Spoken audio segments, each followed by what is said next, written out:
नमस्कार दोस्तों, मैं हूं Jitendra Kumar. The unique classes के इस यूट्यूब चैनल पे आप लोग का स्वागत है। आज हम लोग झारखंड ज्योग्राफी से संबंधित एक नए लेसन के बारे में चर्चा करेंगे, जो है झारखंड की बहुउद्देशीय परियोजना। झारखंड की बहुउद्देशीय परियोजना पढ़ने से पहले आपके मन में प्रश्न आना चाहिए कि बहुउद्देशीय परियोजना किसे कहते हैं। तो बहुउद्देशीय परियोजना किसे कहते हैं, इसका डिफिनेशन इसके नाम में ही छुपा हुआ है। बहुत उद्देश्यों को पूर्ति करने वाला परियोजना को हम लोग बहुउद्देशीय परियोजना कहेंगे। इसका डिफिनेशन अगर आप एक लाइन में लिखना चाहें तो लिख सकते हैं, वैसी परियोजना जिनसे एक या एक से अधिक उद्देश्यों को पूर्ति की जा सकती हो, वैसी परियोजना को हम लोग बहुउद्देशीय परियोजना कहेंगे। ठीक है, अब कौन कौन ऐसे उद्देश्यों को पूर्ति की जा सकती हो, तो पहला आप लिखिएगा कि कोई भी परियोजना बना करके बाढ़ को नियंत्रित किया जा सकता है। बाढ़ को नियंत्रित करने की काम करती हो, पहला जो उद्देश्य है ये है। दूसरा है पेयजल की आपूर्ति करती हो, पेयजल की आपूर्ति करती हो। तीसरा उद्देश्य बिजली की उत्पादन करती हो, बिजली की उत्पादन करती हो। चौथा वहाँ से फसलों की सिंचाई की जाती हो, फसलों की वहाँ से सिंचाई की जाती हो। ठीक है, पांचवा आप लोग लिख लीजिएगा, वहाँ मत्स्य पालन किया जाता हो, मछली का पालन किया जाता हो, ताकि कुछ लोगों को वहाँ से रोजगार के भी प्राप्ति हो। छठा लिखिए कि वहाँ नाव भी चलाया जाता हो, नाव चलाने से लोगों को भी रोजगार वहाँ मिलेगा। तो देखिए यहाँ क्या, एक परियोजना बनने से के बाद ये सारे उद्देश्यों को उस परियोजना के तहत प्राप्त होती है, उस परियोजना के तहत ये सारे उद्देश्यों की प्राप्ति होती है। तो इसलिए हम लोग कहते हैं कि वैसी परियोजना जिनसे एक या एक से अधिक उद्देश्यों को पूर्ति की जाती हो, वैसी परियोजना को हम लोग बहुउद्देशीय परियोजना कहेंगे। ठीक, देखिए कोई भी बहुउद्देशीय परियोजना बनाने के पीछे पहला जो उद्देश्य होता है वो बाढ़ को नियंत्रित करने का ही होता है। बाकी जो हम सब ये सारी उद्देश्य लिखाएं, ये उद्देश्य आगे पीछे हो सकते हैं, ये नंबरिंग में हो या ना हो कोई बात नहीं, लेकिन जो पहला नंबर पे होना चाहिए वो बाढ़ को नियंत्रित करने के उद्देश्य से ही कोई भी परियोजना का निर्माण किया जाता है। ठीक है, तो ये ध्यान में आप रखिएगा कि पहला जो उद्देश्य होता है किसी भी परियोजना बनाने के पीछे वो बाढ़ को नियंत्रित करने का ही होता है। ठीक, हम आपको अभी बताते हैं कि एक केंद्रीय स्तर पे बहुउद्देशीय परियोजना का निर्माण किया गया है और ये पूरे भारत की पहली ऐसी बहुउद्देशीय परियोजना है जिसका नाम है दामोदर नदी घाटी परियोजना। दामोदर नदी घाटी परियोजना जो दामोदर नदी पे स्थित है और इस परियोजना के तहत झारखंड और उड़ीसा को लाभ मिलता है, इसलिए हम यहाँ लिखे हैं लाभान्वित क्षेत्र जो है ये सारे क्षेत्र हैं। तो दामोदर नदी घाटी परियोजना जो दामोदर नदी पे बनाया गया है, ये दामोदर नदी घाटी परियोजना से झारखंड और उड़ीसा को फायदा मिलता है। अर्थात हम लोग एक लाइन में कह सकते हैं कि दामोदर नदी घाटी परियोजना झारखंड एवं उड़ीसा की संयुक्त परियोजना है। चीज़ों को समझिएगा, हम ये कह सकते हैं कि दामोदर नदी घाटी परियोजना जो दामोदर नदी पे स्थित है ये झारखंड एवं उड़ीसा की संयुक्त परियोजना है। ठीक है, आपको अच्छी तरह से पता होना चाहिए कि दामोदर नदी कहाँ से निकलती है। ठीक है, दामोदर नदी कहाँ से निकलती है, रांची के टोरी क्षेत्र से निकलती है। जिसमें हम आपको नदी पढ़ाएं उसमें हम अच्छी तरह से पढ़ा दिए हैं मैप के माध्यम से, ताकि चीज़ें आपको अब तक काफ़ी लंबे समय तक याद रहे। अब तक तो याद होना ही चाहिए और काफ़ी लंबे समय तक याद रहे, ताकि आप मैप को अगर समझ पाए तो चीज़ें काफ़ी लंबे समय तक याद रख पाएंगे। देखिए एक यहाँ प्रश्न ये आता है कि दामोदर नदी घाटी जो परियोजना है वो दामोदर नदी पे ही क्यों बनाया गया। आपको पता होगा कि दामोदर नदी का जो दूसरा नाम है वो बंगाल का शौक भी है। बंगाल का शौक इसलिए कहा जाता है क्योंकि जो दामोदर नदी है वो बंगाल में बाढ़ ला देती थी और वहाँ की फसलों को तहस नहस कर देती थी, नष्ट कर देती थी। दामोदर नदी तो मतलब बाढ़ ला देती थी और यही नदी जब बाढ़ लाती थी तो इसी नदी से जब बाढ़ आता था तो इसी बाढ़ को नियंत्रित करने के लिए इसी नदी पे एक परियोजना का निर्माण कर दिया गया ताकि बाढ़ आगे ना जा, बाढ़ ना आगे आवे, बाढ़ आगे ना आवे। तो पहला उद्देश्य था ना कि बाढ़ को नियंत्रित किया जा सके। यही हम आपको यहाँ फोकस कर रहे थे कि किसी भी परियोजना का प्रथम जो उद्देश्य होता है वो बाढ़ को नियंत्रित करने का ही होता है। ठीक, अब देखिए झारखंड में बहुउद्देशीय परियोजना को 3 भागों में विभक्त किया गया है सिंचाई के आधार पे। झारखंड में सिंचाई के आधार पे परियोजनाओं को 3 भागों में विभक्त किया गया है, जो एक है वृहद सिंचाई योजना, एक है राज्य मध्यम सिंचाई योजना, एक है लघु सिंचाई योजना। ठीक है, चूंकि आपको पता है कि झारखंड की जो कृषि है वो मानसूनी कृषि है, मानसून पे निर्भर रहती है और यहाँ की मानसून जो है वो अनिश्चित है, कभी आती है, कभी वर्षा होती है, कभी वर्षा नहीं होती है और सारा का सारा फसल जो होता है वो मानसून पे ही टिका होता है। अगर उस टाइम वर्षा ना हुई तो फसल बर्बाद हो जाएंगे। ठीक है, फसल बर्बाद ना होने देने के कारण ये सारे परियोजना को विभक्त कर दिया गया है, 3 भागों में बांटा गया है, जिससे हम लोग वृहद योजना के नाम से, सिंचाई योजना के नाम से जानते हैं, एक मध्यम सिंचाई योजना के नाम से जानते हैं, एक लघु सिंचाई योजना के नाम से जानते हैं। तो इसका मतलब और इसका फर्क क्या होता है वृहद सिंचाई योजना में क्या है? देखिए, हम लोग वृहद सिंचाई योजना के अंतर्गत कौन कौन ऐसी परियोजना को रखते हैं और कौन कौन मध्यम सिंचाई योजना के अंतर्गत कौन कौन ऐसे योजना को रखते हैं, हम आपको बताते हैं। जो परियोजना 10,000 हेक्टेयर से अधिक, प्लस लिखे हम यहाँ, वैसी परियोजना जो 10,000 हेक्टेयर से अधिक क्षेत्रों को सिंचित करने की क्षमता रखती हो, वैसी परियोजना को हम लोग वृहद सिंचाई परियोजना के अंतर्गत रखते हैं। ठीक है, मध्यम सिंचाई परियोजना के अंतर्गत किसे रखते हैं?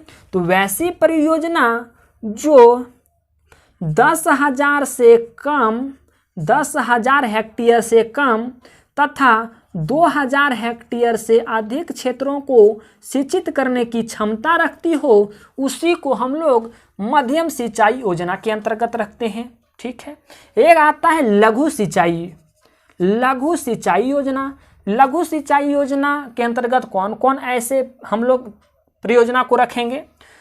तो वैसी परियोजना जो 2,000 हेक्टेयर से कम, 2,000 हेक्टेयर से कम क्षेत्रों को सिंचित करने की क्षमता रखती हो, वैसी परियोजना को हम लोग लघु सिंचाई परियोजना के अंतर्गत रखते हैं। ठीक है, उम्मीद है आपको चीजें समझ आ गई होगी। पहला है 10,000 से अधिक हेक्टेयर को सिंचित करता हो, उसे हम लोग वृहद सिंचाई योजना के अंतर्गत रखते हैं।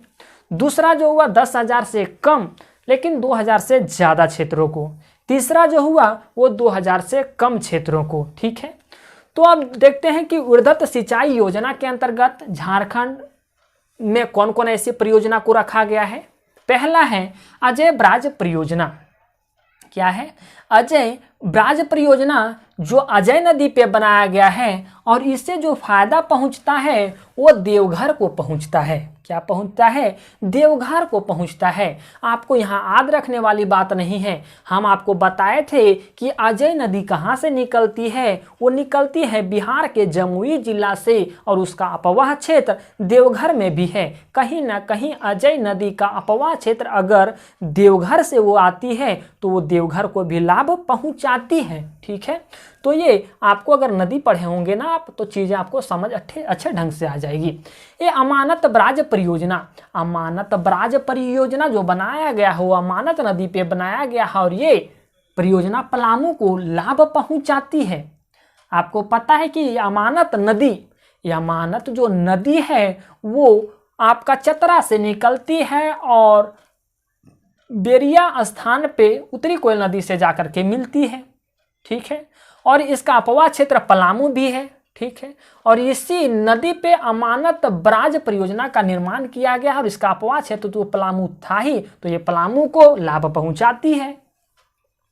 उत्तरी कोयल जलाशय परियोजना उत्तरी कोयल नदी पे बनाया गया है, आपको पता है कहां से निकलती है, इसका अपवाह क्षेत्र कौन है, और ये गढ़वा और पलामू को लाभ पहुंचाती, क्योंकि इसका अपवाह क्षेत्र लातेहार, गढ़वा और पलामू था, तो ये गढ़वा और पलामू के क्षेत्रों को सिंचित करती है, लाभ पहुंचाने की काम करती है। ठीक है। एक है बाटेश्वर स्थान गंगा पंप नहर योजना, जो गंगा नदी पे बनाया जा रहा है। देखिएगा, ये अभी तो लाभ नहीं दे रही है, लेकिन ये बाटेश्वर स्थान गंगा पंप जो नहर योजना है, इसको गंगा नदी पे बनाया जा रहा है और ये झारखंड प्लस उड़ीसा को लाभ पहुंचाएगी। ये अभी झारखंड और बिहार को अभी ये परियोजना लाभ नहीं पहुंचा रही है, क्योंकि इस पे अभी कार्य हो रहा है। इस पे कार्य होने के बाद ये पूरी कार्य इनकी संपन्न हो जाएगी, तो ये झारखंड और उड़ीसा को लाभ पहुंचाएगी। ठीक है। ये क्या है, हम यहाँ लिखा है योजना बाटेश्वर स्थान गंगा पंप नहर योजना, एक योजना बनाई गई थी और उस योजना के तहत ये निष्कर्ष निकला कि अगर ये योजना बन जाती है तो ये 10,000 से प्लस हेक्टेयर को सिंचित कर सकती है, इसलिए इसे वृहद सिंचाई योजना के अंतर्गत रख दिया गया। लेकिन जब इसका निर्माण होने के बाद ये 10,000 हेक्टेयर से अधिक क्षेत्रों को सिंचित कर सकती है और ये सिंचित करेगी तो झारखंड और बिहार दोनों को फायदा होगा। ठीक है। पुनासी जलाशय परियोजना अजय नदी पे स्थित है और ये देवघर को लाभ पहुंचाती है। स्वर्णरेखा बहुउद्देशीय परियोजना जो बनाया गया है वो स्वर्णरेखा नदी और खरकई नदी पे बनाया गया है। और आपको अच्छी तरह से पता होना चाहिए कि स्वर्णरेखा नदी रांची के नगरी प्रखंड से निकलती है और खरकई नदी उड़ीसा के मयूरभंज से निकलती है और ये पहुंचाएगी फायदा वो झारखंड, उड़ीसा, पश्चिम बंगाल को पहुंचाएगी। अर्थात हम लोग कह सकते हैं कि जो आपकी स्वर्णरेखा बहुउद्देशीय परियोजना है वो आपका झारखंड, उड़ीसा और पश्चिम बंगाल की संयुक्त परियोजना है, कह सकते हैं। हालांकि हम आपके सारे के सारे परियोजना के बारे में डिटेल जानकारी देंगे कि इसकी कितनी लागत लगी थी, कौन सा जिला में स्थित है, कौन ऐसा प्रखंड में स्थित है, कौन ऐसा गांव में स्थित है, ये सारे चीज़ों, इसकी लागत कब कितनी लगी थी, इसकी सहायता से बनी थी, सारी की सारी जानकारी हम आपको अगले आने वाले वीडियो में देंगे। आपको हम एक यहाँ संक्षिप्त जानकारी दे रहे हैं ताकि आप इसे समझ लें। मयूराक्षी परियोजना मयूराक्षी नदी पे स्थित है और ये झारखंड प्लस पश्चिम बंगाल को लाभ पहुंचाएगी।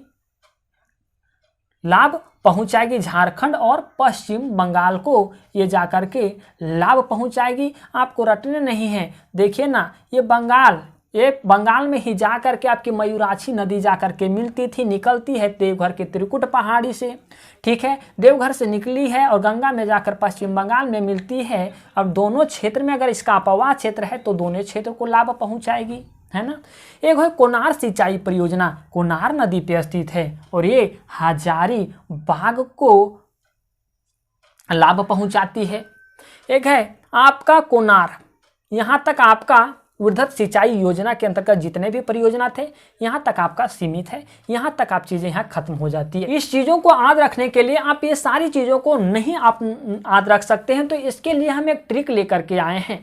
ट्रिक ऐसा है कि आप लोग 2 फ्रेंड जा रहे हैं और आपकी एक फ्रेंड है जो कंगना है वो बगल में ही रहने लगी है, तो वही कंगना का नाम यूज करके हम एक ट्रिक बनाए हैं। ट्रिक है कि आप लोग आपस में बात कर रहे हैं कि अब पास में ही कंगना रहती है, तो अब आ रहा है तो या से 3 आपके परियोजना याद हो जाएंगे। पहला अजय बराज परियोजना, अमानत बराज परियोजना और उत्तरी कोयल जलाशय परियोजना। आ से बा से आपका है बाटेश्वर नहर गंगा पंप योजना, पा से पुनासी जलाशय योजना, सा से स्वर्णरेखा बहुउद्देशीय परियोजना, मा से मयूराक्षी परियोजना, का से कोनार सिंचाई परियोजना और आपका गा से गुमानी परियोजना। ठीक है, यहाँ आप लोग लिख लीजिएगा 8वां नंबर है गुमानी जलाशय परियोजना, जो गुमानी नदी पे स्थित है। एक आप लोग यहाँ ऐड कर लीजिएगा, हम चीज़ें यहाँ छूट गई है। गा से गुमानी जलाशय परियोजना जो गुमानी नदी पे स्थित है, लिख लीजिएगा। और ये साहेबगंज को लाभ पहुँचाती है। क्या है? साहेबगंज को लाभ पहुँचाती है। इसमें आपको 8 लिखना है। अब देखते हैं हम लोग मध्यम सिंचाई योजना। मध्यम सिंचाई योजना में देखते हैं पहले भेरवा जलाशय योजना। देखिए ये योजना जो सब में लगा हुआ है ना, इसकी कार्य संपूर्ण नहीं हुई है। ये अभी योजना, इसकी एक प्लान किया गया है कि ये अगर ये बन जाती है तो इतने क्षेत्र को सिंचित कर सकती है, लेकिन ये अभी लाभ नहीं पहुंचा रही है। इसलिए हम बाकी इसके बारे में योजना लिखे हैं। भेरवा जलाशय योजना भेरवे नदी पे स्थित है और ये रामगढ़ को लाभ पहुंचाएगी। ठीक।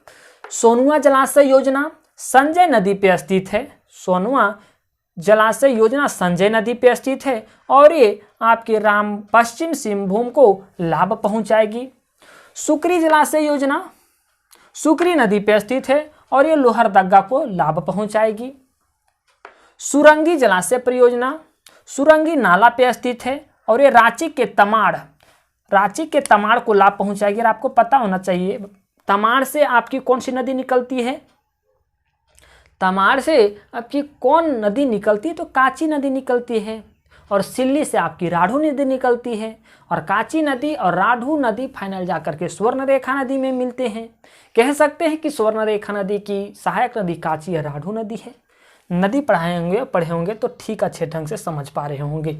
ठीक। हम लोग अब देख लेते हैं सुरू जलाशय योजना। सुरू जो जलाशय योजना है वो सुरू नाला पे स्थित है और ये आपके पश्चिम सिंहभूम और सरायकेला खरसावां को लाभ पहुंचाएगी। केसो जलाशय परियोजना केसो जो जलाशय परियोजना है वो आपका सकरी नदी पे स्थित है और ये कोडरमा को लाभ पहुंचाएगी। रामरेखा जलाशय योजना उतियल नाला पे स्थित है और ये सिमडेगा को लाभ पहुंचाएगी। रेसा जलाशय परियोजना रेसा नदी पे स्थित है और ये रांची को लाभ पहुंचाएगी। बटाने जलाशय योजना बटाने नदी पे स्थित है और ये पलामू को लाभ पहुंचाएगी। तजना जलाशय योजना तजना नदी पे स्थित है और ये खुट्टी को लाभ पहुंचाएगी। ठीक है। नकटी जलाशय योजना नकटी नाला पे स्थित है और ये पश्चिमी सिंहभूम में बंद गांव वही है, उसको लाभ पहुंचाएगी। ठीक है। एक है आपका, देखिए यहाँ आपका नंबरिंग है 11 तक। 12 में है ऊपर शंख जलाशय योजना। ऊपर शंख जो जलाशय योजना है वो शंख नदी पे स्थित है और ये गुमला को लाभ पहुंचाएगी। नेक्स्ट है आपका पंचखेरो जलाशय योजना। ये पंचखेरो नदी पे स्थित है और ये गिरिडीह और कोडरमा को लाभ पहुंचाएगी। देखिए ये गिरिडीह और कोडरमा को लाभ पहुंचाएगी। ये जो परियोजना है वो ये कोडरमा के क्षेत्र को भी टच की है और आपके गिरिडीह क्षेत्र को भी टच की है। तो ये गिरिडीह के राजधनवार प्रखंड को लाभ पहुंचाएगी और कोडरमा के मरकच्चो प्रखंड को ये लाभ पहुंचाएगी। इसलिए इसका जो लाभ पहुंचेगा वो गिरिडीह और कोडरमा दोनों क्षेत्रों में इसका लाभ पहुंचेगा। गिरिडीह के राजधनवार प्रखंड को लाभ पहुंचाएगी और कोडरमा के मरकच्चो प्रखंड को ये लाभ पहुंचाएगी। ठीक है। अब इसको आज कैसे रखिएगा आप लोग? मध्यम सिंचाई योजना में जितने भी ये सारे आपके आ रहे हैं योजना, कैसे याद रखिएगा? इसके लिए ट्रिक है, भास्कर बर्तन आपका है, ऐसे बोलचाल में भी बोलते हैं किसी का नाम लेकर के कि बर्तन आपका है, वैसे हम एक नाम को यहाँ ऐड कर दिए हैं भास्कर। भास्कर बर्तन आपका है तो भा से आपका हो गया, देखिए भेरवा जलाशय योजना। सा से हो गया 4, हालांकि आधा सा है तो आप पूरा सा मान के चलिए। सा से हो गया 4। सोनुआ जलाशय योजना, सुकरी जलाशय योजना, सुरंगी जलाशय योजना। ठीक। आपका का से आपका हो गया केसो जलाशय योजना। क्या है? कैसो जलाशय योजना। सा से आप देख लिए सोनुआ जलाशय योजना, सुकरी जलाशय योजना, सुरंगी जलाशय योजना, सुरू जलाशय योजना। का से है आपका केसो जलाशय योजना। रा से आप देख पा रहे हैं रामरेखा जलाशय योजना और रा से 2 है, एक है रामरेखा, एक है रेसा। बा से एक है बटाने जलाशय योजना, ता से है आपका तजना जलाशय योजना, ना से है नकटी जलाशय योजना, और या से है आपका यपर शंख जलाशय योजना, और आपका पा से है एक पंचखेरो जलाशय योजना। देखिए आप यहाँ देख लिए वृहद सिंचाई योजना के बारे में, मध्यम सिंचाई योजना के बारे में, इसकी आवश्यकता क्यों पड़ी। ठीक है, अब देखते हैं लघु के बारे में। क्या है लघु सिंचाई योजना के बारे में। तो लघु सिंचाई योजना के बारे में आपको हम एक निश्चित डाटा, ऐसा नहीं है कि निश्चित डाटा हो, बिल्कुल नहीं है, क्योंकि प्रत्येक जिला में इस लघु सिंचाई योजना के अंतर्गत आपके कुआं, तालाब, नलकूप, नहर और छोटे बांध आते हैं। तो ये किसी विशेष जिला में ऐसा नहीं है कि ये सिर्फ विशेष जिला में ही पाए जाते हैं। ये तो नल, नलकूप, कुआं, तालाब, छोटे बांध प्रत्येक जिला में पाए जाते हैं।